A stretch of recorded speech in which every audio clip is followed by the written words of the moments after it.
La veille d'un voyage en famille, mon fils m'a annoncé qu'il n'y aurait pas de place pour moi. Il emmenait 42 personnes, incluant des employés de maison, des oncles éloignés et même le chien. Je n'ai rien dit, mais j'ai pris une décision, une résolution qui allait changer ma vie. J'ignorais alors qu'un appel désespéré de sa part me parviendrait 4 jours plus tard. Je m'appelle Jean, j'ai 63 ans. Pendant 50 ans, ma vie avait tourné autour d'une seule personne, mon fils, François. Depuis sa naissance, il avait été le soleil de mon univers, la raison de mes efforts et de mes sacrifices. Mais mardi dernier, en faisant la vaisselle après le petit déjeuner, quelque chose s'est brisé en moi. François était arrivé tôt ce matin-là, ce qui était inhabituel. À 38 ans, il me rendait rarement visite sans un motif précis. Le parfum du café et du produit vaisselle flottait. Le soleil matinal filtrait à travers la fenêtre, projetant des motifs de lumière sur le carrelage immaculé. Il s'assit à la table en bois massif, usé par tant de repas, et commença à tambouriner des doigts pendant que j'essuyais les dernières tasses, le seul bruit audible. « Papa, il faut qu'on parle du voyage de cette année », dit-il, les yeux baissés. Sa voix était étrangement neutre, presque forcée.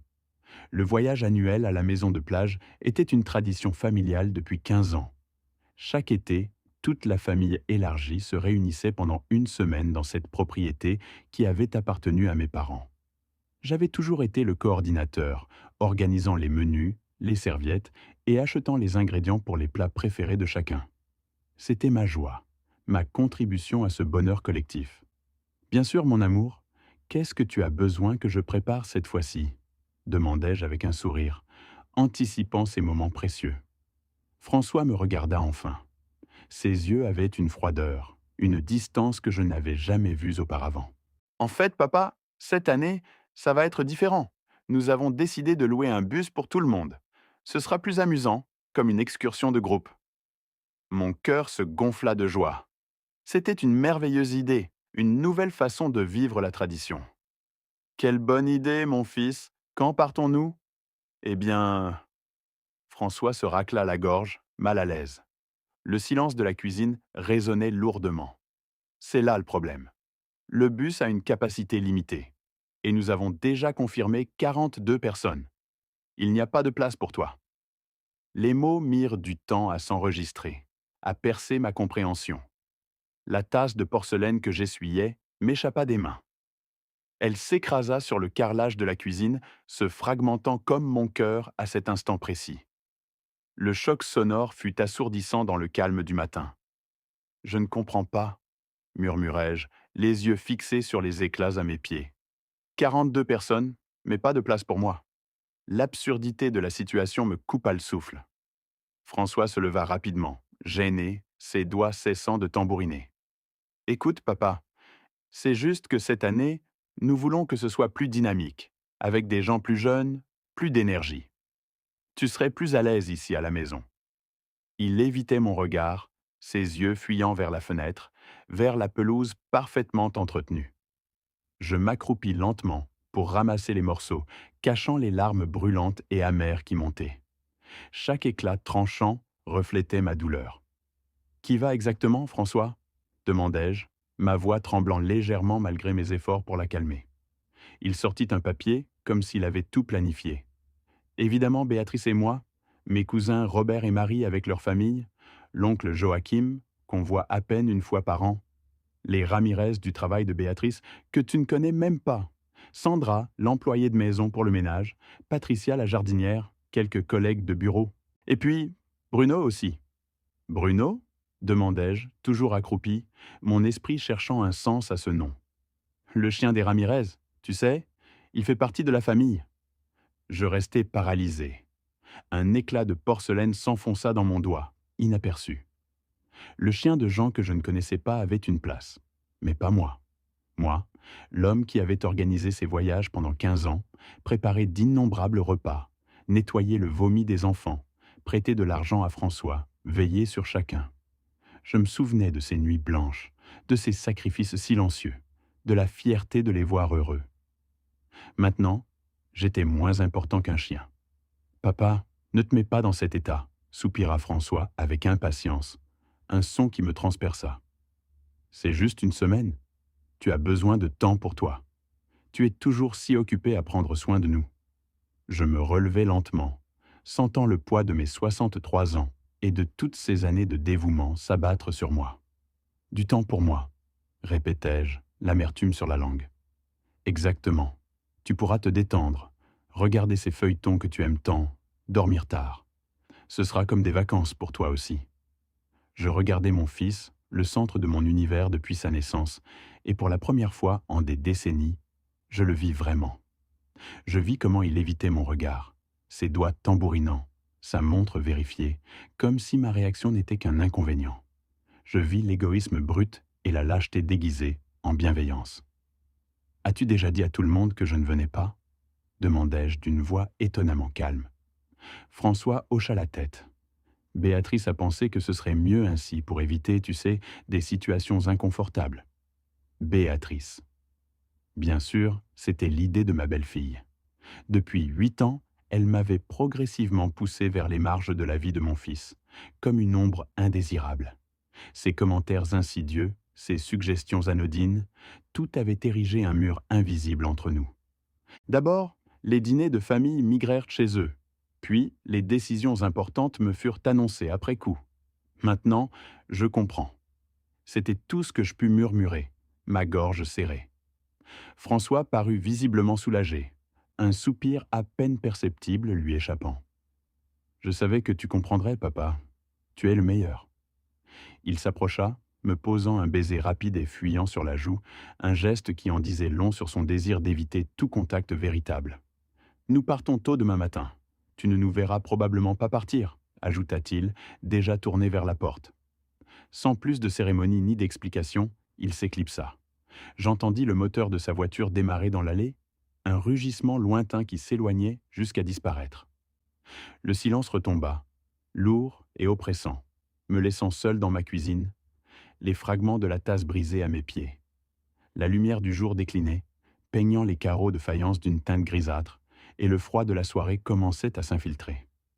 Je restais là, figé, le temps s'étirant, mon esprit s'efforçant de digérer ce qui venait de se passer.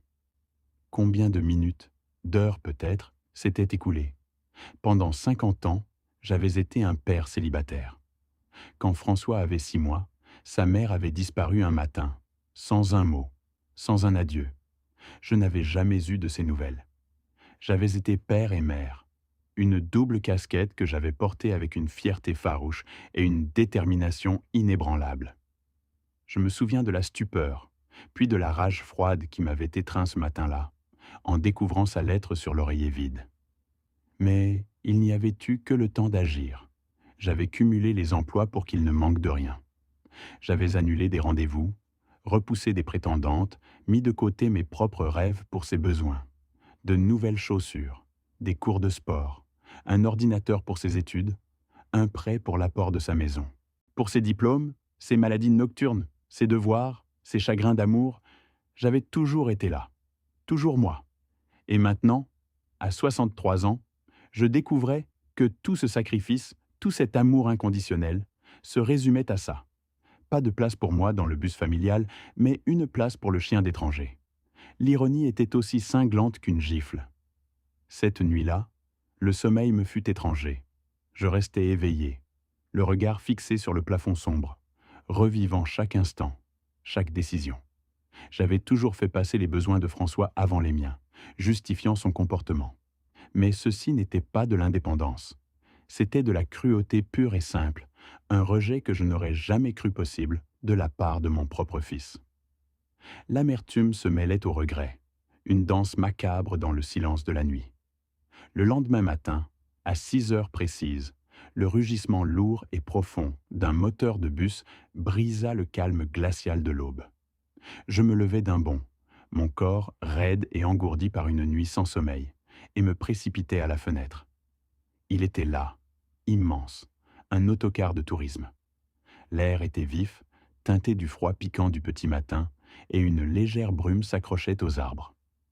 Je vis François superviser le chargement des valises, ses gestes nerveux, son visage tendu. Béatrice dirigeait l'opération comme une commandante militaire, son écharpe de soie flottant au vent. Puis, ils commencèrent à monter. Je les comptais, un par un, mes lèvres articulant silencieusement les chiffres. Jusqu'à 42. Je vis des visages familiers, des cousins lointains que je n'avais pas vus depuis des années, des amis de la famille, et d'autres que je n'avais jamais rencontrés. Je vis Sandra, mon ancienne employée de maison, monter à bord avec un sourire radieux. L'oncle Joachim, qui ne m'avait pas adressé la parole depuis 2 ans après une dispute houleuse, s'installa confortablement. Je vis les Ramirez, avec leur gros labrador Bruno, monter les marches. 42 personnes que François avait jugées plus importantes, plus nécessaires, plus précieuses que son propre père. François leva brièvement les yeux vers ma fenêtre, comme s'il sentait mon regard peser sur lui. Nos yeux se rencontrèrent une fraction de seconde. J'attendais un signe d'adieu, un geste de culpabilité, une dernière chance de réparer. Mais il détourna simplement le regard, sans émotion apparente, et monta dans le bus. Je l'ai regardé partir, l'autocar bondé, s'éloignant avec ma famille vers la maison de plage de mes parents, celle que j'avais financée par des années d'économie et de sacrifices pour nos retrouvailles estivales. Je me souvenais des rires d'enfants, des repas sur la terrasse, des promenades au bord de l'océan. Tout cela était devenu le décor de leur trahison.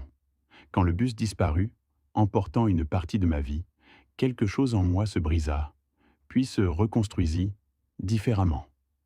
Au-delà de la douleur et de la tristesse qui déchiraient mon cœur, c'était l'éveil d'un homme qui, après avoir passé sa vie à satisfaire les besoins des autres, réalisait qu'il n'avait plus à le faire.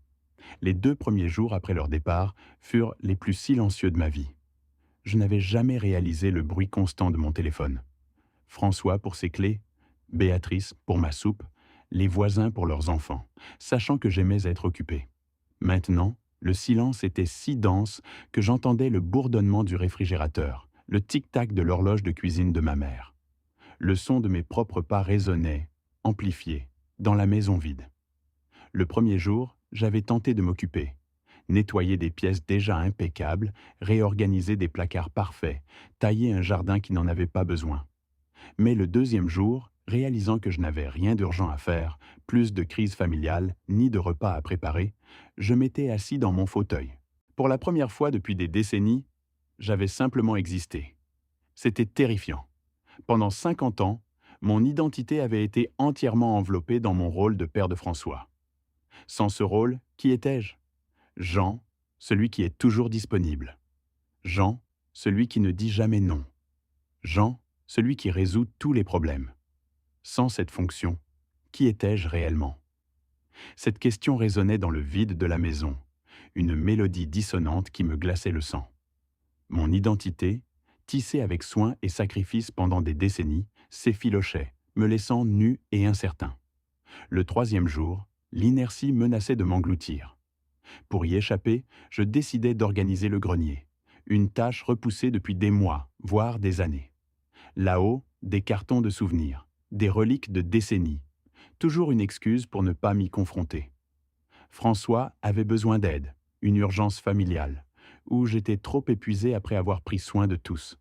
L'odeur du temps long, mélange de poussière, de vieux papiers et de bois sec, m'accueillit alors que je montais lentement les escaliers grinçants. Mes genoux protestaient, rappel douloureux du temps et du poids des préoccupations. La lumière, filtrant à travers la petite lucarne encrassée, créait des raies dorées qui dansaient dans l'air épais de poussière, comme des spectres silencieux. Je m'assis sur le plancher usé et ouvris le premier carton. Des milliers de photographies. François bébé, à son premier jour d'école, à chaque anniversaire, chaque diplôme, chaque moment important de sa vie. Mon image, elle, était rare, toujours derrière l'objectif. Quand j'apparaissais, c'était en marge, souriant mais épuisé, les cernes profondes, souvenirs de nuits sans sommeil ou d'emplois cumulés.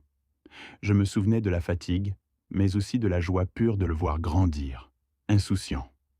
Sur l'une d'elles, François, environ 7 ans, posait fièrement à côté de son nouveau vélo. Je me rappelais avoir travaillé des heures supplémentaires pendant 3 mois pour lui offrir ce cadeau. La fierté silencieuse et la sueur sur mon front étaient encore vives. Il rayonnait, mais moi, j'étais absent du cadre, préférant immortaliser son bonheur. Un pincement au cœur me rappela combien j'avais souvent sacrifié ma présence pour la sienne. Je fouillais parmi les souvenirs. Chaque cliché écho d'une vie dédiée, jusqu'à tomber sur une épaisse enveloppe Kraft. Mon nom, écrit de la main élégante et familière de mon défunt père, y figurait. Une vague de curiosité et d'appréhension me submergea. Je l'ouvris d'une main tremblante. À l'intérieur, des titres de propriété, contrats, relevés bancaires datant d'il y a 5 ans. Mon cœur s'accéléra. Mon père, décédé 6 ans plus tôt, m'avait laissé quelques petites propriétés. Un terrain, une maison louée, générant environ 200 € par mois. Un argent que je n'avais jamais vu. Ma respiration devint superficielle. Comment avais-je pu ignorer cela? La confusion se mua en une froide angoisse. Je cherchais fiévreusement d'autres papiers et trouvai une lettre d'avocat, adressée à François, datée d'il y a 4 ans. Je l'ouvris d'une main plus tremblante encore. L'avocat y expliquait que, suite à une réunion avec François, il procéderait au transfert de pouvoir pour que les revenus des propriétés de Jean Ruiz soient déposés sur le compte désigné par François, comme Jean l'aurait soi-disant demandé. Cependant, l'avocat insistait sur la nécessité d'une signature personnelle de mon père et mentionnait n'avoir reçu que des documents que François prétendait signer, exigeant une rencontre en personne pour la légalité du processus. Mes mains tremblèrent violemment, une rage froide et inattendue m'envahissant. Je lus la suite. 6 juin, les relevés de compte des 4 dernières années. Les revenus ont été constants, environ 200 € par mois. Nous espérons que ces fonds sont utilisés de manière appropriée pour le soin et le bien-être de votre père, comme il l'avait spécifié dans les documents que vous nous avez fournis. Le montant total me frappa, 7 600 €. Au cours des 4 dernières années, François avait reçu cette somme qui m'appartenait de droit. Assis sur le plancher poussiéreux du grenier, la preuve glaçante de la trahison de mon fils entre les mains, une vague de souvenirs amers me submergea. Ces 4 dernières années, j'avais connu tant de difficultés financières. Ma vieille voiture en panne, un traitement dentaire repoussé faute de moyens. Pire, quand François m'avait demandé de l'aide pour l'apport de sa nouvelle maison, j'avais vendu les précieux bijoux de ma propre mère pour lui donner 5 000 €. Pendant ce temps, il empochait mon argent chaque mois, sans un mot. Ma fouille des cartons, désormais mue par une détermination sombre, révéla d'autres lettres d'avocat. La dernière, datant d'il y a 2 ans, expliquait que, faute de ma signature, les dépôts avaient été suspendus et les fonds, soit environ 9 000 €, m'attendaient sur un compte de fiducie. François ne m'avait jamais rien dit de tout cela, ni de mon père, ni des propriétés, ni de cet argent. Chaque fois que j'avais eu besoin d'aide, il m'avait fait sentir comme un fardeau. L'amertume me poignait. Le téléphone sonna au rez-de-chaussée. Mon cœur sursauta un instant. Un vieux réflexe, mais l'anticipation habituelle fut balayée par une froide rage. Pour la première fois, je ne me précipitais pas. Je restais assis dans le grenier, tandis que le téléphone sonnait encore, puis s'arrêtait, puis reprenait, chaque vibration résonnant non plus comme un appel à l'aide, mais comme un rappel de l'urgence de François que je ne ressentais plus. Je descendis les escaliers. L'écran du téléphone affichait 6 appels manqués de François et 3 messages. « Papa, réponds. J'ai besoin de te parler d'urgence. » Pourquoi ne réponds-tu pas? Pour la première fois, je ne courus pas à son secours. Je me dirigeai vers la cuisine, mon esprit étonnamment calme, et me servis une tasse de café fumant. Le poids de la tasse chaude entre mes mains était une encre bienvenue. Pendant 4 ans, François avait intercepté mon argent, falsifié ma signature sur des documents légaux qui auraient dû garantir ma sécurité financière. Il m'avait menti sur les propriétés de mon père, alors même que je luttais financièrement, puisant dans mes maigres économies pour lui prêter l'argent de la vente des bijoux de ma mère. Je m'inquiétais constamment d'être un fardeau, tandis qu'il me disait, avec un soupir exaspéré, que les temps étaient durs quand j'osais demander un remboursement. Une amertume féreuse persistait sur ma langue. Le téléphone sonna de nouveau. Je décrochai. « Papa, Dieu merci !» La voix tendue de François résonnait. « J'essaie de te joindre depuis ce matin. » Je l'interrompis calmement. J'étais occupé. Mon calme m'étonnait moi-même. « Écoute, papa, j'ai un problème. Il y a des documents à signer concernant des propriétés que grand-père a laissées. L'avocat dit qu'il a besoin de ta signature personnelle pour régler la paperasse. L'audace de ses paroles me coupa le souffle. Après m'avoir volé pendant 4 ans, il prétendait maintenant découvrir ses propriétés pour me faire signer des documents légalisant son vol. C'était une manœuvre grossière et insultante. Quel genre de propriété?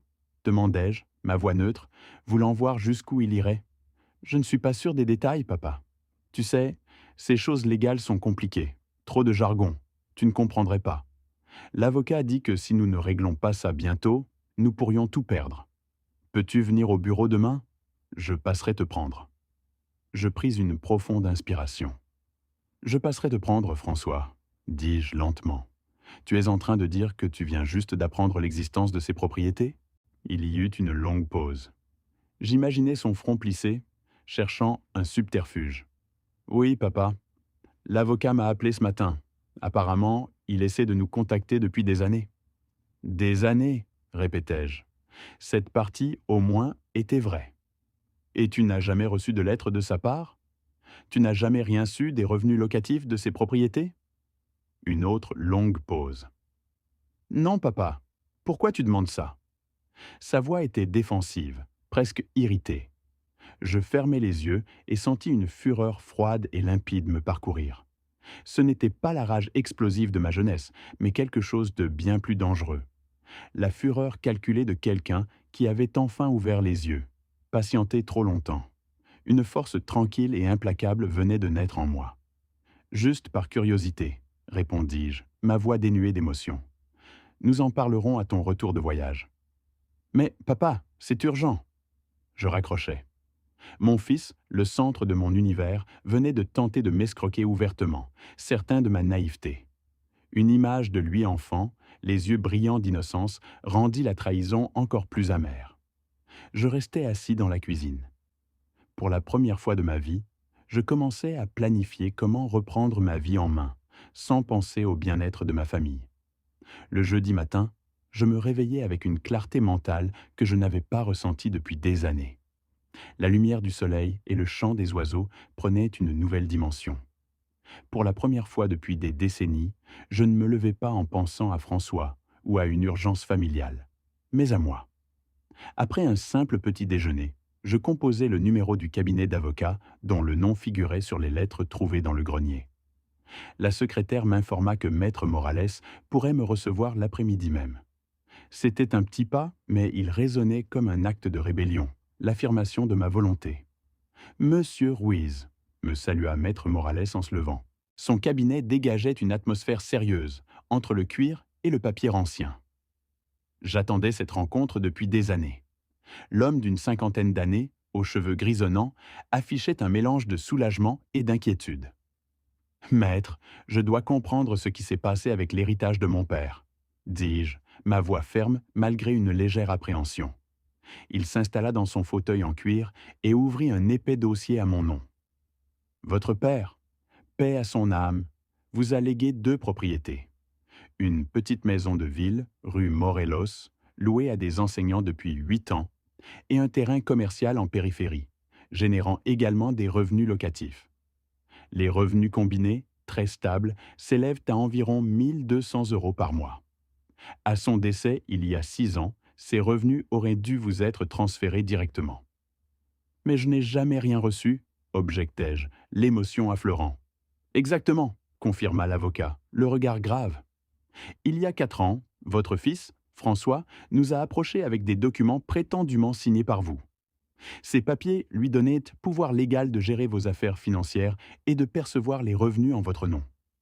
Maître Morales me tendit une copie. Mon regard se posa sur ma signature. Elle ressemblait à la mienne, mais au fond de moi, je savais que ce n'était pas elle. La petite fioriture, ce trait élégant que j'avais appris enfant et jamais modifié, était absente. Un détail infime, mais un gouffre pour moi. Une froide certitude m'envahit. J'ai insisté pour vous rencontrer personnellement, afin de vérifier ces documents, poursuivit l'avocat, brisant le silence pesant.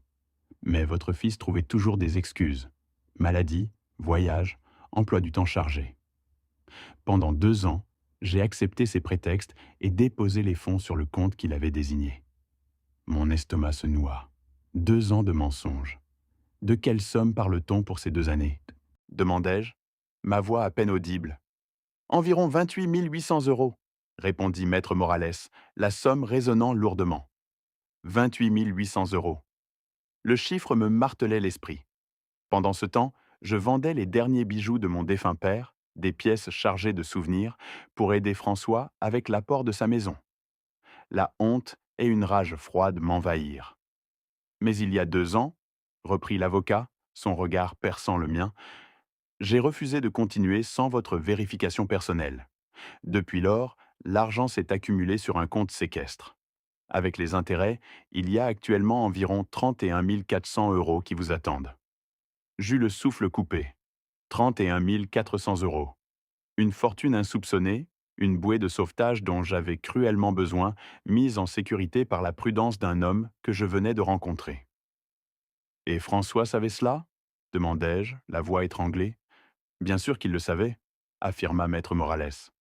Je lui ai envoyé de multiples courriers, à votre adresse et à la sienne, expliquant la situation. En fait, il m'a appelé plusieurs fois, de plus en plus insistant, exigeant que je débloque les fonds. L'avocat se pencha en avant, son expression grave. Monsieur Ruiz, je dois vous poser la question directement. Avez-vous autorisé votre fils à gérer ses fonds? Non, répondis-je, ma voix désormais ferme, empreinte d'une résolution nouvelle. Je n'ai jamais signé aucun document. Je n'ai jamais su que ces propriétés existaient avant-hier. Il hocha la tête. Le silence s'épaissit. Nous avons un problème sérieux. Ce que votre fils a fait constitue une falsification de documents et un détournement de fonds. Ce sont des délits graves. Je quittai le cabinet de l'avocat, les documents brûlant mes mains. Une nouvelle compréhension de qui était réellement mon fils s'ancrait en moi. Il ne m'avait pas seulement volé pendant des années. Il avait falsifié ma signature et menti à un professionnel du droit avec une audace et une froideur que je n'aurais jamais cru possible. Mon monde s'était effondré, révélant un gouffre. Cette nuit-là, ma table de cuisine, d'ordinaire si chaleureuse, était un champ de bataille de papier. Contrat, relevé, lettre de l'avocat. Chaque document était une preuve de trahison. Alors que je repassais les chiffres en boucle, mon téléphone sonna, rompant le silence. François. Encore. Papa, as-tu réfléchi à ce dont nous avons parlé hier? Nous devons régler cette affaire légale. Sa voix, d'ordinaire enjôleuse, trahissait une impatience mal dissimulée. La froideur de ma voix me surprit. Oui, François, je me suis réuni avec maître Morales cet après-midi. Un silence absolu s'ensuivit. Je pouvais presque entendre son cœur battre, sa respiration courte. Tu as parlé à Morales? Sa voix était différente, moins assurée, un chuchotement. Oui, il m'a tout expliqué sur les propriétés de mon père, sur les revenus que tu as perçus pendant 4 ans et sur les 31 400 euros qui m'attendent sur un compte séquestre. Une autre longue pause, si lourde qu'elle aspirait l'air. Quand François parla de nouveau, son ton avait complètement changé. Ce n'était plus le fils demandant une faveur, mais l'homme prit la main dans le sac. « Papa, je peux t'expliquer tout ce qui s'est passé ?» « Ce qui s'est passé, l'interrompis-je, une vague de colère montant en moi. C'est que tu as falsifié ma signature, volé mon argent et que tu m'as menti pendant des années. Ce n'est pas du vol, explosa-t-il, un souffle rauque. Je suis ton fils. Tout ce que tu as me reviendra de toute façon. Je ne faisais que gérer l'argent pour toi. Ma voix monta d'un cran, la fureur remplaçant la douleur. Gérer l'argent pour moi? François, pendant ces 4 années, j'ai lutté économiquement.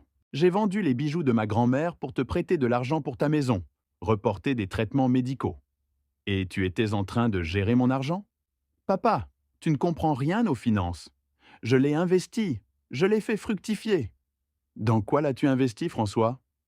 Le silence répondit. Dans quoi l'as-tu investi? Répétai-je avec une force accrue. Eh bien, certains investissements n'ont pas tourné comme je l'espérais.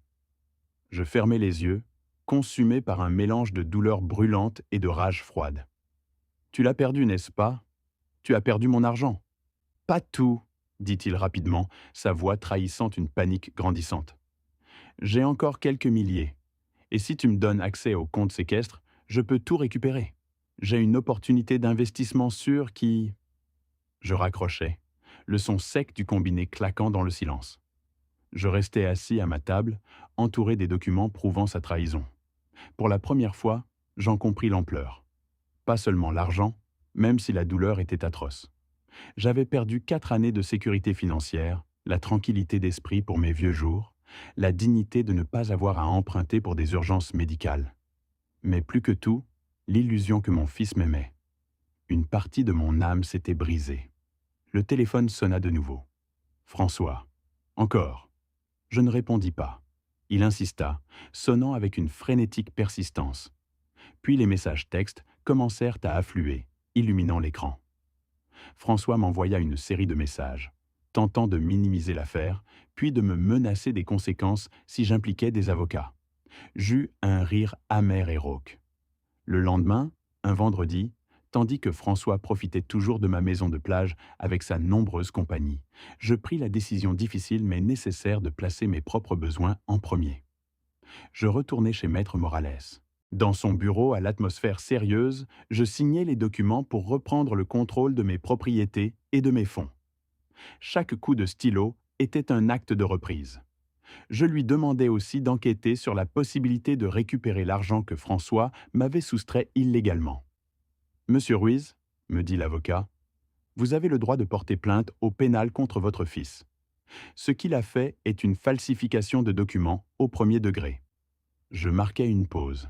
Une part de moi, pleine de colère et d'un sentiment d'injustice, voulait qu'il fasse face aux conséquences. Mais la part du père en moi, se souvenant de ses premiers pas et des nuits sans sommeil, hésitait. C'était le dilemme éternel des parents.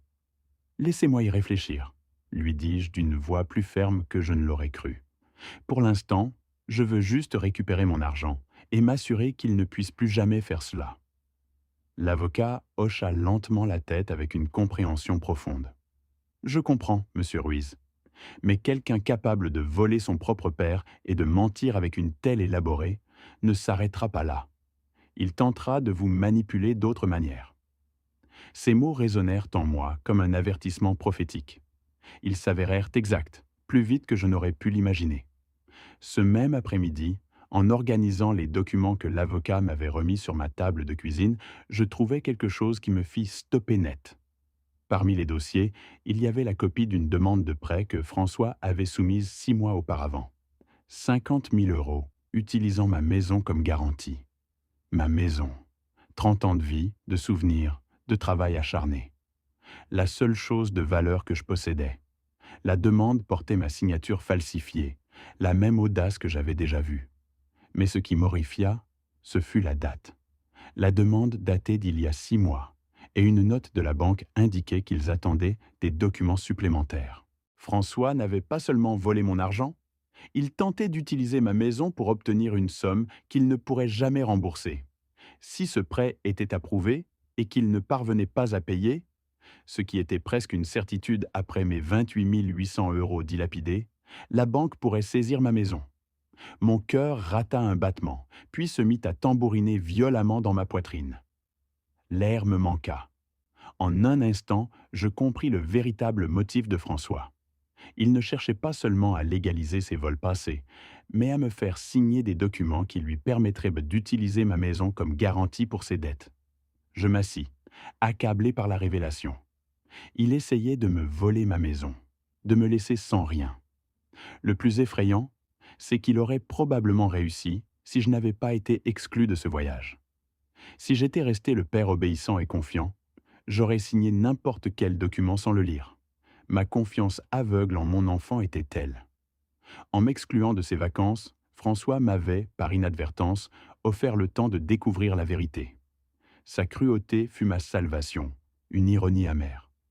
Cette nuit-là, pour la première fois depuis des jours, je dormis profondément. Non par paix, mais parce que je savais enfin à qui j'avais affaire. Une certitude froide remplaçait l'angoisse. Il était grand temps que mon fils apprenne, lui aussi, à qui il avait affaire.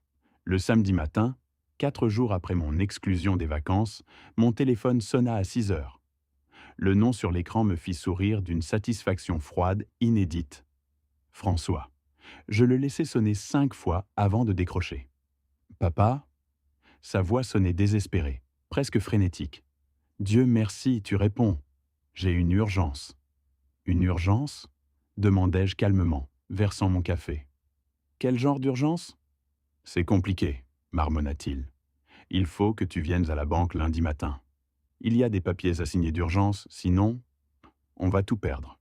C'est trop compliqué à expliquer par téléphone. Je m'assis à ma table de cuisine, les documents de l'avocat étalés devant moi, y compris la copie de la demande de prêt frauduleuse pour ma maison. Mon regard balaya ces preuves de sa duplicité. Est-ce que ça a quelque chose à voir avec un prêt de 50 000 euros? Demandai-je d'une voix douce, presque inoffensive. Le silence fut si long que je crus qu'il avait raccroché. J'entendis juste un léger souffle. Papa, je suis là, François.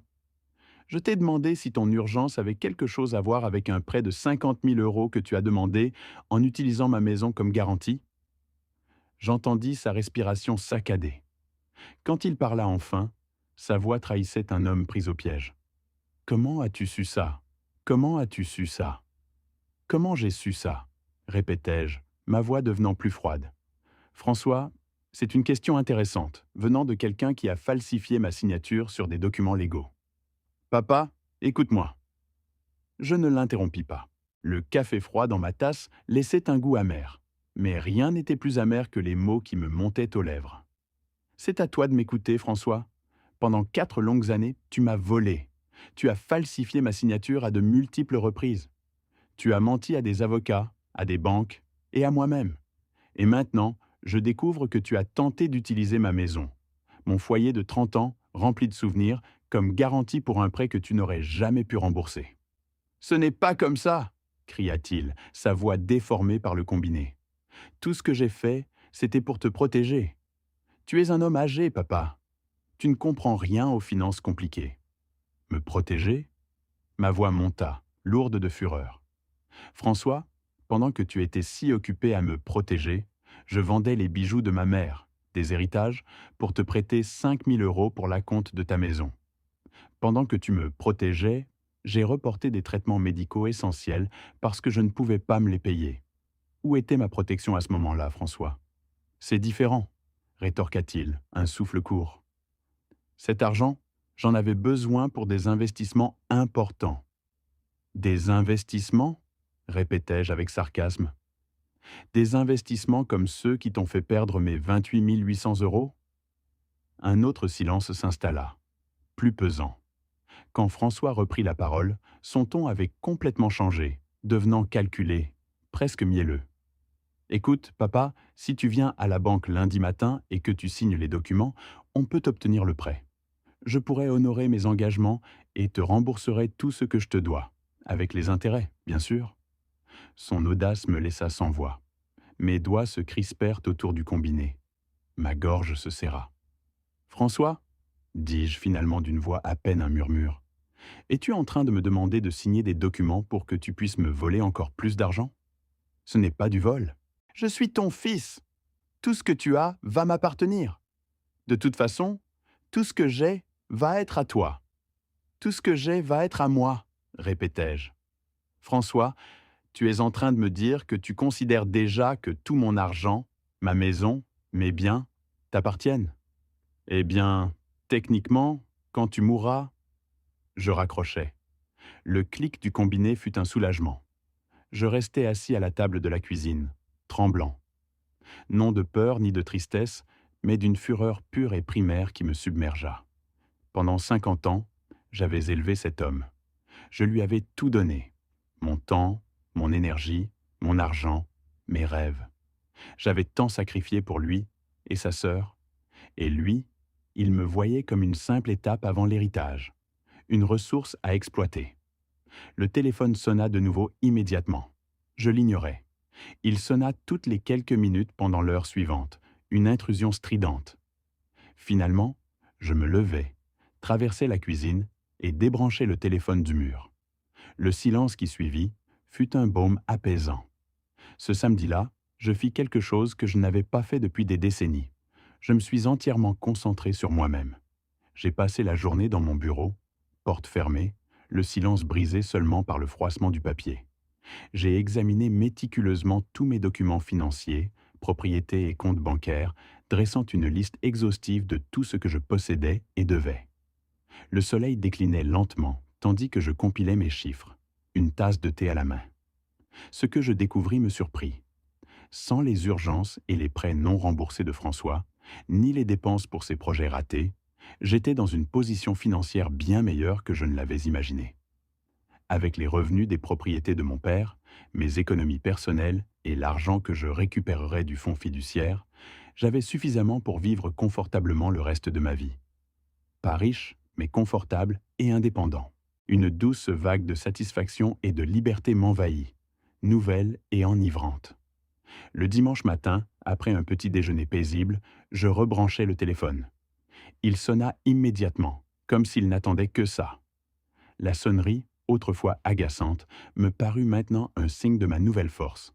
« Papa, j'essaie de t'appeler depuis 24 heures. Où étais-tu passé ?» Sa voix mêlait panique et reproche. « Chez moi, » répondis-je calmement, d'une voix plate et dépourvue d'émotion.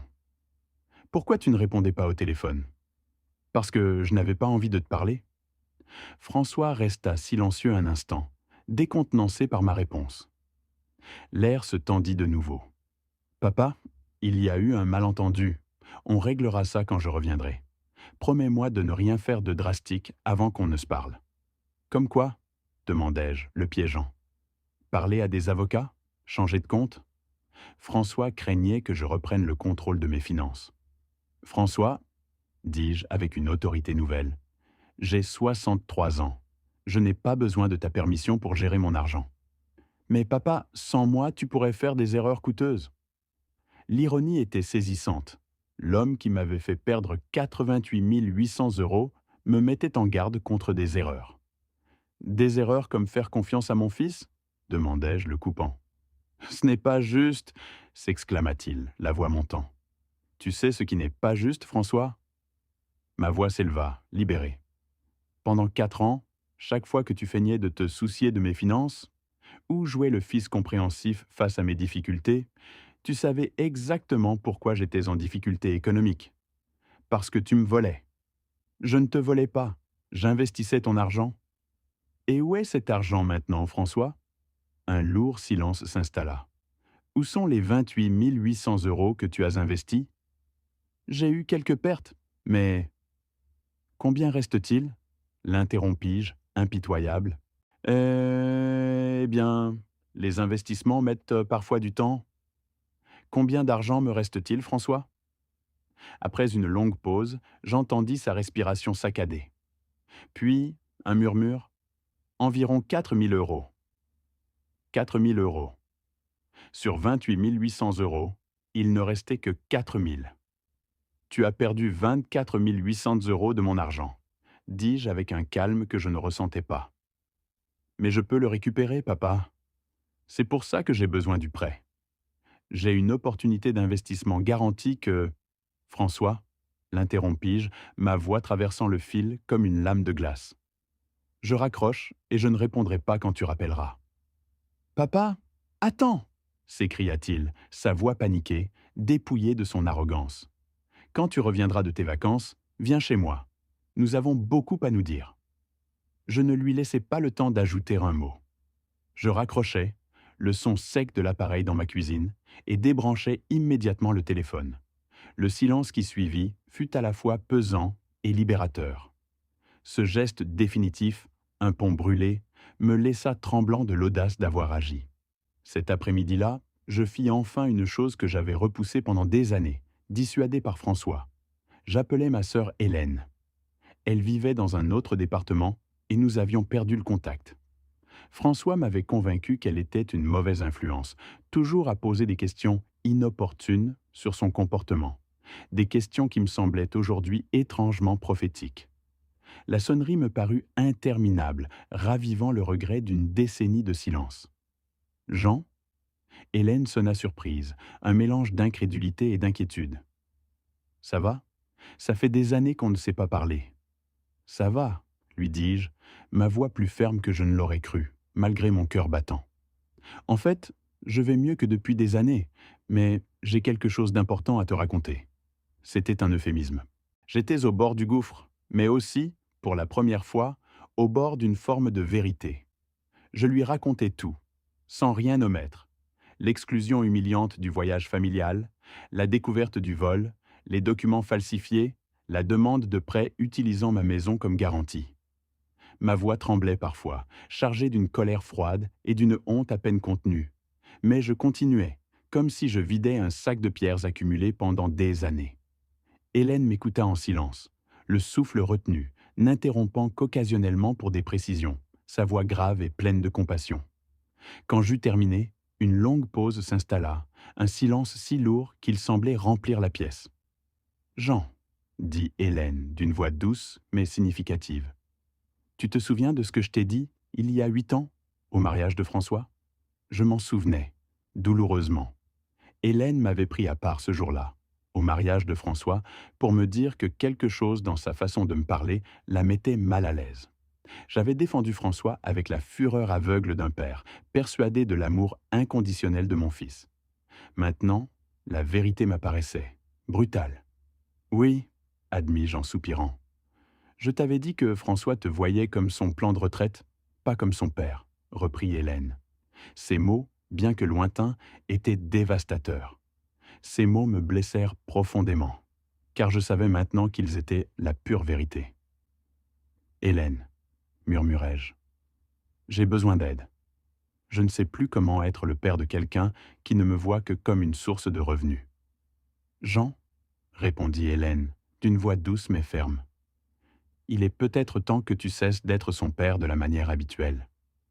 Il est temps que tu sois simplement un homme qui se respecte. Cette nuit-là, pour la première fois depuis des décennies, je m'endormis sans l'anxiété habituelle. Le poids familier s'était dissipé, remplacé par un calme étrange. Je ne me souciais plus de ce dont François aurait besoin. Au lieu de cela, je me demandais ce dont moi j'avais besoin. La réponse fut limpide, me protéger de mon propre fils. Pour la première fois de ma vie, j'étais prêt à le faire. Le lundi matin, une semaine après mon exclusion du voyage familial, j'étais assis dans ma cuisine, buvant mon café. Une tension sourde persistait, palpable. J'entendis la voiture de François s'engager dans l'allée. Il était revenu de vacances un jour plus tôt que prévu. Je ne courus pas à la fenêtre, ni ne me précipitai pour lui préparer son petit déjeuner préféré. Je restai assis, tous les documents de l'avocat étalés sur la table. C'était une mise en scène froide de la vérité. François ne frappa pas. Il utilisa sa clé, entrant avec l'assurance d'un propriétaire. « Papa, je suis de retour !» cria-t-il de l'entrée, sa voix forcée, artificiellement joyeuse, résonnant dans le hall. « Où es-tu ?»« Dans la cuisine, » répondis-je, ma voix plate. Je l'entendis traverser la maison. Quand il entra dans la cuisine, il s'arrêta net, ses yeux s'écarquillant à la vue des papiers étalés sur la table. « Qu'est-ce que c'est que tout ça ?» demanda-t-il, bien que son ton trahisse qu'il le savait déjà. L'insouciance s'était muée en appréhension. « Des documents ?» répondis-je en buvant une gorgée de café. « Des documents légaux qui montrent exactement ce que tu m'as fait pendant des années. » François s'approcha de la table, ses yeux balayant les papiers. Son visage pâlit lorsqu'il reconnut les lettres de l'avocat, les copies des documents falsifiés, la demande de prêt utilisant ma maison comme garantie. Son souffle s'accéléra. « Papa, puis-je expliquer tout cela ?» plaida-t-il d'une voix tremblante. « Vas-y, » dis-je en désignant la chaise en face de moi. « Explique-moi comment, pendant 4 ans, tu as intercepté l'argent qui m'appartenait légalement. » François s'assit lourdement, l'air dépassé, son assurance envolée, remplacée par la détresse d'un homme pris en flagrant délit. « Écoute, papa, » commença-t-il, tentant de se calmer. « Après le décès de grand-père et la succession des propriétés, je savais que tu ne saisirais pas les aspects légaux. J'ai cru qu'il serait plus simple que je gère tout. » « Plus simple pour qui ?» le coupai-je. « Pour nous deux, » ajouta-t-il, les yeux fuyants. « Pour toi, te déchargeant des détails compliqués, et moi, m'assurant de la bonne utilisation de l'argent. » Je soulevai une des lettres de l'avocat. « François, cette lettre indique que Maître Morales a insisté pour me rencontrer personnellement pendant des années. Pourquoi ne m'as-tu jamais informé de ces tentatives ?» François évita mon regard. « Parce que je savais que tu serais confus avec tout le jargon légal, je pouvais tout gérer plus efficacement. Il marqua une pause, puis enchaîna rapidement. Et les signatures falsifiées, eh bien, tu me demandais souvent de signer des documents pour toi quand tu étais pressé. J'ai cru que c'était pareil. François, dis-je lentement, je ne t'ai jamais demandé de signer en mon nom des documents légaux. C'est de la falsification, un délit. Il se redressa sur sa chaise. Son arrogance réapparut. Un délit? Je suis ton fils. Tout ce que j'ai fait, c'était pour t'aider. Sa voix s'éleva, mêlant colère et désespoir. Qualifierais-tu de crime la tentative d'un fils de protéger son père? Me protéger, m'écriai-je. François, pendant que tu étais censé me protéger, j'ai lutté financièrement. Te souviens-tu quand ma voiture est tombée en panne il y a 2 ans et que j'ai dû emprunter? Quand j'ai reporté ma chirurgie dentaire faute de moyens? Quand j'ai vendu les bijoux de ma mère pour te prêter 5 000 $? Pourtant, alors que je vendais les bijoux de ta grand-mère, tu avais accès à 28 800 $ de mon argent. Est-ce cela me protéger? François se leva brusquement, arpentant la cuisine. Parce que j'investissais ton argent, je cherchais à le faire fructifier. Je ne pouvais pas te parler de chaque investissement. Tu te serais inquiété inutilement. Et comment se sont avérés ces placements? Il s'arrêta, me tournant le dos. Je le pressai. François, qu'en est-il des investissements faits avec mon argent? Certains n'ont pas donné les résultats escomptés, murmura-t-il. De 28 800 $. Combien reste-t-il? Je te l'ai déjà dit, environ 4 000. Tu as donc perdu 24 800 $ de mon argent dans des placements pour lesquels tu ne m'as jamais consulté. Il se retourna vers moi et, pour la première fois, je décelai dans ses yeux un pur mépris. Oui, j'ai perdu de l'argent. Et alors? Les vrais investisseurs prennent des risques. On ne peut pas gagner si l'on n'est pas prêt à perdre. Mais tu ne comprendrais jamais ça. Toi qui n'as fait que des petits boulots et vécu dans la peur. Ces mots me giflèrent. Je restai immobile, à digérer ces paroles. Des petits boulots? Répétai-je lentement. Papa, je ne voulais pas dire... François, ces petits boulots t'ont élevé. Ils t'ont donné à manger, des vêtements, une éducation. Ils t'ont acheté ton premier ordinateur, payé tes cours de football, couvert tes frais d'université. Oui, je sais, et je suis reconnaissant. Reconnaissant? Je me levai. Reconnaissant? François, si tu étais reconnaissant, tu n'aurais pas falsifié ma signature pour voler mon argent. Ce n'est pas du vol. Alors, qu'est-ce que c'est? C'est de la gestion financière. De la gestion financière sans ma connaissance ou mon consentement. François resta silencieux, respirant lourdement. Je pris un autre document sur la table. Explique-moi ça. Cette demande de prêt de 50 000 $ en utilisant ma maison comme garantie. Est-ce aussi de la gestion financière? François pâlit. Tu allais utiliser ma maison, la maison où j'ai vécu pendant 30 ans, comme garantie pour un prêt que tu n'aurais jamais pu rembourser. Papa, ce n'est pas ce que ça paraît. Qu'est-ce que c'est alors? C'est une opportunité d'investissement. Si ça avait marché, j'aurais pu rembourser le prêt et te donner des bénéfices. Et si ça n'avait pas marché? Nous aurions trouvé un autre moyen de rembourser. François, si tu ne peux pas rembourser un prêt garanti par ma maison, la banque la prendra. Tu comprends ça? Oui, mais ça ne serait pas arrivé. Pourquoi? Parce que tes investissements sont aussi réussis que celui qui a fait perdre 24 800 $ de mon argent. François s'assit lourdement, la tête entre les mains. Papa, j'ai des problèmes. Je dois de l'argent à des gens. J'ai besoin de ce prêt. Quel genre de problème, François? Des problèmes de jeu, murmura-t-il, sans lever la tête. Le choc fut brutal. Des problèmes de jeu. Ce n'est pas aussi grave que ça en a l'air. J'ai juste quelques dettes que je dois régler rapidement. Combien dois-tu? Environ 45 000 $. 45 000 $. Mon fils avait perdu la majeure partie de mon argent en pariant et il voulait maintenant utiliser ma maison comme garantie pour un prêt qu'il destinerait à d'autres paris. D'un calme que je ne me connaissais pas, je lui demandai « François, tu as utilisé mon argent, les 28 800 $ des biens de mon père, pour parier ?» Après un silence, il cria, levant la tête « Oui, J'ai parié ton argent, mais c'était pour gagner plus pour nous deux. J'avais un système, des relations, je savais comment gagner. Je m'assis lentement, mon monde s'effondrant. Pendant des années, j'avais toujours défendu François, trouvé des excuses à son caractère, mais cela n'en avait aucune.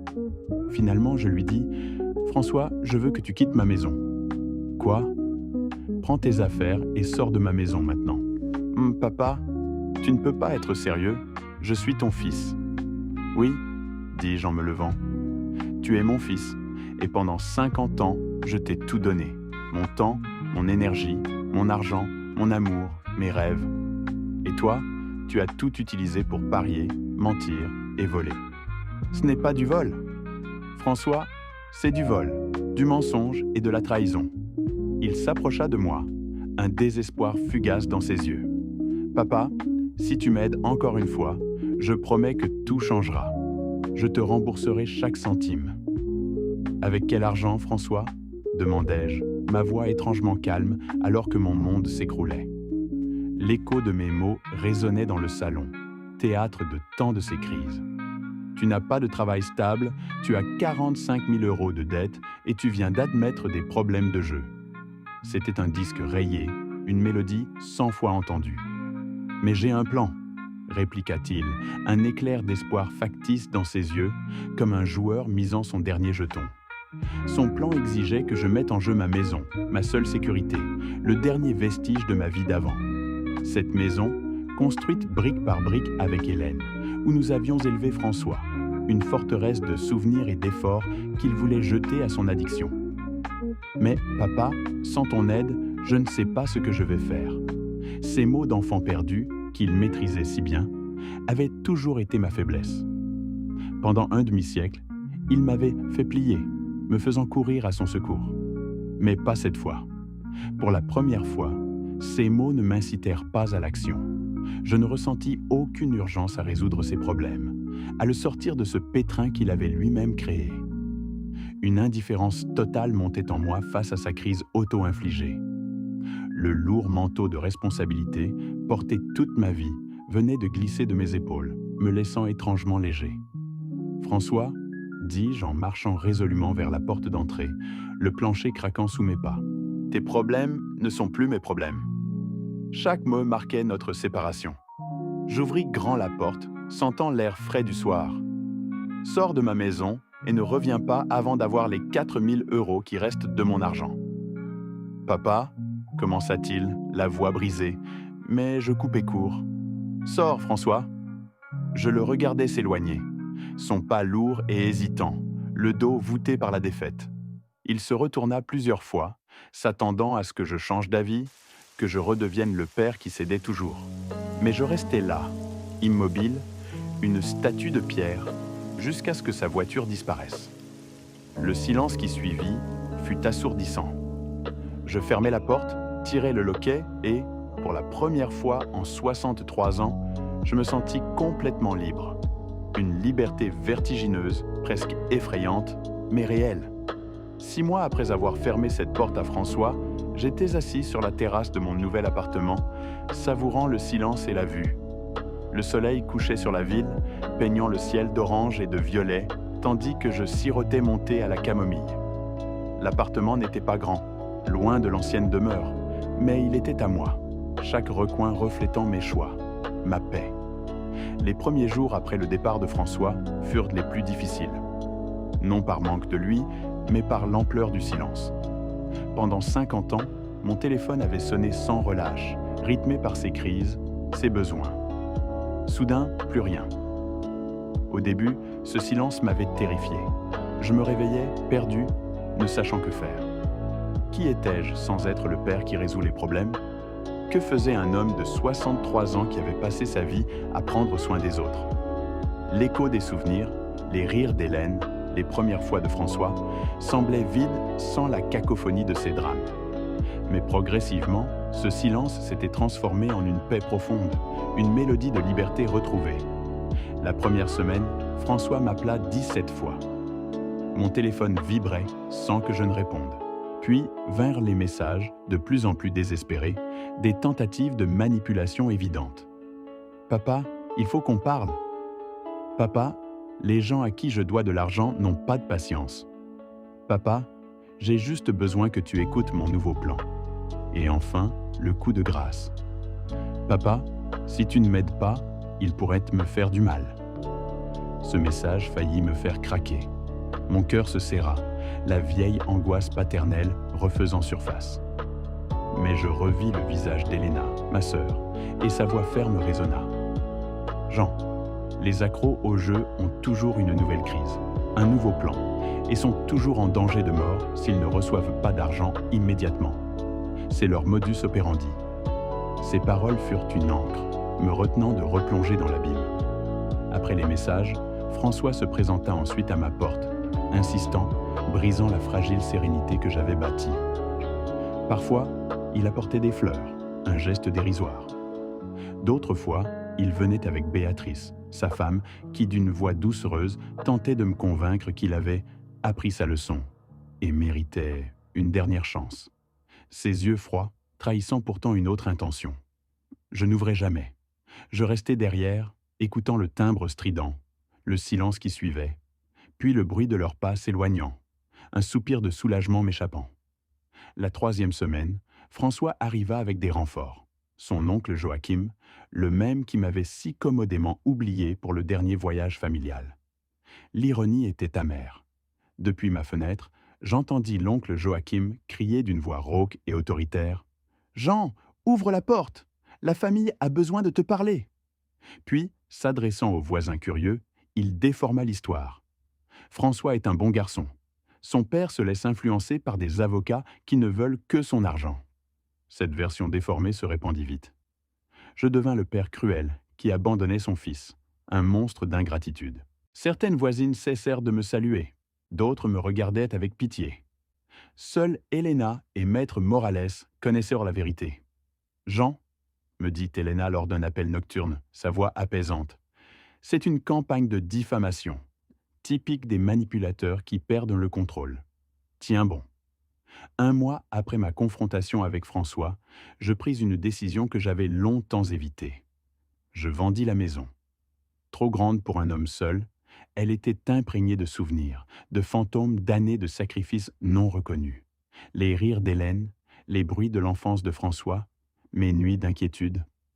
Quand maître Morales m'apprit que François avait tenté d'utiliser la maison comme garantie à mon insu, j'ai compris qu'il m'était impossible de m'y sentir en sécurité. C'était une violation intolérable. La vente fut rapide. L'argent, combiné au fonds de la fiducie et aux revenus des propriétés de mon père, me permit d'acheter un appartement plus petit et confortable et de vivre sans soucis financiers pour le reste de ma vie. Une liberté nouvelle s'ouvrait devant moi, une page blanche. François apprit la vente en trouvant les nouveaux propriétaires en plein déménagement. Selon les voisins, il fit une scène publique, s'effondrant dans la rue. Il hurla que je n'avais pas le droit de vendre son héritage sans le consulter, menaça de me poursuivre et jura de me faire payer pour avoir détruit la famille. Les nouveaux propriétaires, choqués et dépassés, durent appeler la police. Ce soir-là, François m'appela pour la dernière fois. « Papa !» Sa voix brisée résonna. La ligne crépitait, amplifiant le silence lourd. « Tu as vendu la maison. » J'étais assis dans mon fauteuil préféré, désormais dans mon nouveau salon, plus petit, mais étrangement plus accueillant. Dehors, la lumière du crépuscule filtrait, et le parfum du dîner que j'avais préparé flottait encore. « Oui, » répondis-je simplement, ma voix étonnamment calme, résonnant dans la pièce. « Cette maison devait être la mienne un jour. » Son indignation était palpable. « Non, François, » dis-je, une force nouvelle et inattendue m'animant. Cette maison était la mienne. Je l'ai payée avec mon travail pendant 30 ans. Elle n'a jamais été la tienne. Mais je suis ton unique fils. Tout ce que tu possèdes devrait être à moi. Pourquoi ? La question le prit au dépourvu. J'entendis sa respiration saccadée. Comment ça ? Pourquoi ? Parce que je suis ton fils. Pendant 50 ans, je t'ai tout donné. Mon temps, mon énergie, mon amour. Et tu as utilisé cet amour pour me voler, me mentir, tenter de me priver de mon foyer. Pourquoi penses-tu mériter quoi que ce soit de ma part ? Parce que je suis ta famille. Non. Le mot sortit, tranchant. La famille ne vole pas. Ne mens pas. N'essaie pas de te laisser sans toi. Tu n'es pas ma famille, François. Tu es un étranger qui se trouve être mon fils. Papa, tu ne peux pas dire ça. Sa voix se brisa de panique. Oui, je peux. Et je le dis. Je raccrochai, le son du téléphone marquant un point final. Le lendemain, je changeai mon numéro. Une ancre était coupée, me laissant dériver vers des eaux inconnues, mais plus claires. Les mois suivants furent une reconstruction de mon être. Mon nouvel appartement, plus petit mais lumineux, au troisième étage d'un immeuble haussmannien, donnait sur un petit parc. Je le décorais avec des choses qui me plaisaient, choisies pour leur beauté ou leur confort, non pour leur valeur sentimentale ou leur histoire poussiéreuse. Adieu les meubles sombres hérités, adieu les bibelots jamais aimés. Je m'offris une toile abstraite aux couleurs vives, un fauteuil moelleux pour la lecture et des étagères pleines de livres. Je m'inscrivis à des cours d'aquarelle, un rêve que je n'avais jamais eu le temps de réaliser, pris par les obligations familiales.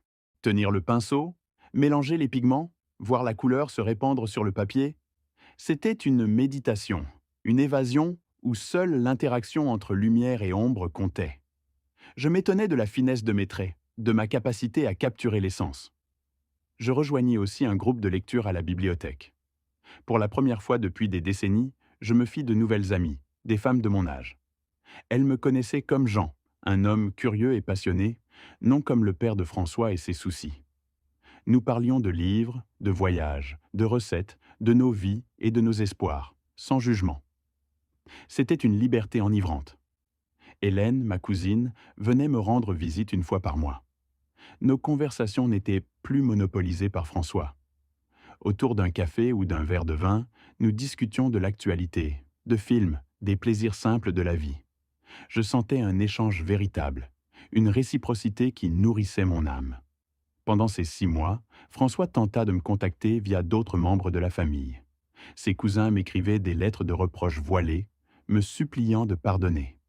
L'oncle Joachim, mon beau-frère, apparut même devant mon nouvel appartement. Son visage, marqué par la désapprobation, se raidit. Il exigea que j'agisse comme un père chrétien.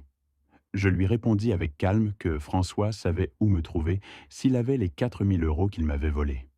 Joachim partit sans un mot. François ne ramena jamais l'argent. Voici une version adaptée de l'extrait, avec quelques ajustements stylistiques pour affiner la fluidité et l'expression, tout en conservant scrupuleusement le sens et l'émotion du texte original. À travers des connaissances communes, des bribes de conversations entendues au marché ou des rumeurs chuchotées lors de rencontres fortuites, j'appris que François avait perdu sa maison, que Béatrice l'avait quitté, exaspérée par ses dettes et son comportement. Il vivait chez différents amis, changeant d'adresse au gré des opportunités, toujours avec la sempiternelle histoire sur la façon dont son père cruel l'avait abandonné, le laissant sans ressources. Étrangement, je ne ressentis aucune satisfaction à entendre ces nouvelles. Pas de triomphe, pas de vengeance. Mais pas de tristesse non plus. Je ne ressentis rien du tout. Un vide, une absence totale d'émotion, comme si un interrupteur s'était éteint définitivement en moi. La semaine dernière, alors que je flânais au marché du samedi, parmi les étals colorés de fruits et légumes frais, les odeurs mêlées de fromage, de fleurs et de pain chaud, je vis une jeune femme accompagnée d'un enfant en bas âge. Le petit, distrait par une pyramide de pommes, trébucha et tomba lourdement, éclatant en sanglots. La mère se pencha immédiatement, son visage empreint d'une tendresse infinie, et le consola avec des mots doux, le serrant contre elle. C'était la même tendresse, la même chaleur protectrice que j'avais ressentie pour François lorsqu'il était petit. Pendant un bref instant, je fus saisi d'une lancinante douleur, une pointe de perte. Non pas pour l'homme que François était devenu, mais pour l'enfant qu'il avait été autrefois. Je me revis, il y a des décennies, dans sa chambre faiblement éclairée, le berçant après un cauchemar, sentant ses petits bras serrer mon cou avec force.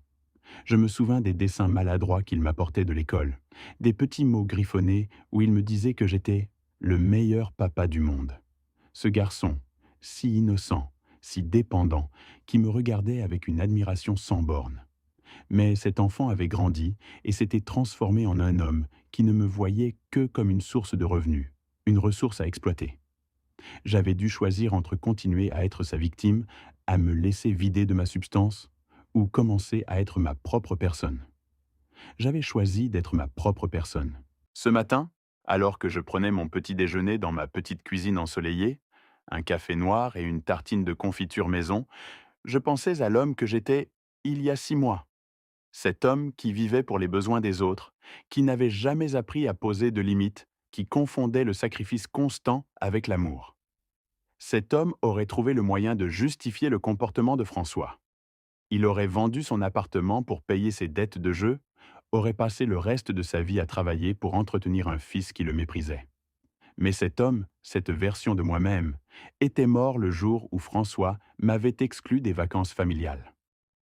À sa place naquit un homme nouveau, un homme qui savait que l'amour véritable incluait le respect, l'honnêteté et la réciprocité. Un homme qui comprenait qu'il fallait parfois protéger sa propre paix intérieure en éloignant les personnes les plus toxiques de sa vie, même si ces personnes étaient aussi ses propres enfants. Maintenant, à 64 ans, je suis en train d'apprendre qui je suis quand je ne prends soin de personne d'autre que de moi-même. Je découvre que j'aime le jardinage. J'ai quelques jardinières sur mon balcon, avec des herbes aromatiques et des géraniums. Je découvre que je suis doué pour la peinture, que j'apprécie la solitude, non pas comme une punition, mais comme un espace de réflexion et de sérénité.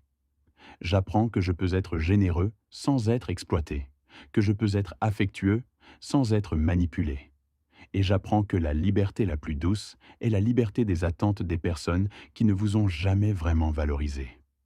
Certaines personnes me demandent si François me manque, si je regrette mes décisions. La réponse est non. Je ne regrette pas d'avoir échappé à l'anxiété constante de me demander quelle nouvelle crise je devrais résoudre aujourd'hui. Je ne regrette pas de ne plus marcher sur des œufs, essayant désespérément de ne pas provoquer sa colère quand je ne pouvais pas lui donner ce qu'il voulait. Ce qui me manque, c'est l'illusion que j'avais une famille qui m'aimait inconditionnellement. Mais les illusions, aussi belles soient-elles, ne peuvent pas soutenir une vie entière. La réalité est bien meilleure que l'illusion. La réalité est que je suis un homme accompli par moi-même. Je compris enfin ma valeur, au-delà de ce que je pouvais donner, exigeant respect et honnêteté dans chaque relation. Longtemps, j'avais confondu mon être avec mes fonctions, ma capacité à réparer ou à soutenir. François m'avait enseigné cette leçon, d'une douleur déchirante que je portais encore, mais qui s'avérait la plus précieuse de ma vie. Alors que le soleil déclinait, baignant mon salon d'une douce lumière ambrée, je levai ma tasse de thé fumant. L'arôme apaisant de verveine, une nouvelle habitude, emplissait l'air. C'était un toast silencieux à l'homme que j'avais été, aveuglé par le devoir, et à celui que j'étais devenu, plus fort, plus éclairé.